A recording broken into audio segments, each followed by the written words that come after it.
Friday হঠাৎই আমার বরমশাইয়ের ফোনে কল আসে যে আসানসোল ট্রেড ফেয়ারে এন্ট্রির সময় যে কুপনটি কেটেছিলেন আপনারা, সেখান থেকে আপনাদের লটারিতে নাম এনলিস্ট হয়েছে। তো তাড়াতাড়ি চলে আসুন আসানসোলের Eden garden the premium business hotel. ভেতরে ঢুকলাম, ভেতরটা এত সুন্দর যে নিজের সেলফি না নিয়ে পারলাম না। লিফটে চেপে আমরা সোজা চলে গেলাম ফার্স্ট ফ্লোরে। ওটাই চিন্তা চলছিল যে আমাদের কপালে কি ভালো জিনিস আদৌ আছে।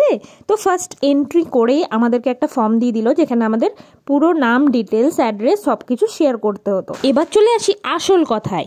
রিল্যাক্সিভ হসপিটালিটি প্রাইভেট লিমিটেড, ওনাদের মেন ব্রাঞ্চ কলকাতার সল্টলেক সেক্টর 5। অ্যাকচুয়ালি ওনারা হলেন ট্যুর অর্গানাইজার। তো ফার্স্ট লটারি যেটা আমাদের উঠেছিল সেটা ট্রিপ টু ইন্ডিয়ার যে কোনো 4টে জায়গায়।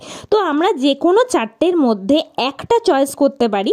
সেখানকার সব কিছু ফ্যাসিলিটি 5 স্টার 7 স্টার ফ্যাসিলিটি আমাদেরকে প্রোভাইড করা হবে। তাছাড়াও ছিল মাল্টিপ্লেক্সে কাপল মুভি ভাউচার। নেক্সট যেটা উঠেছিল ডায়মন্ড গিফট ভাউচার। 8,000 টাকার কেনাকাটায় 5,000 টাকা আমরা ছাড় পাবো। আর কোথায় কোথায় ঘুরতে যাওয়ার ব্যাপার, গোয়া, উটি, কেরালা, রাজস্থান, এই 4টে জায়গার মধ্যে আমরা যে কোনো একটা চয়েস করে ওনাদেরকে ইমেল করতে পারি। সব থেকে বেস্ট গিফট কি ছিল বলুন তো? লক্ষ্মী গণেশের এই সিলভারের স্ট্যান্ডটি।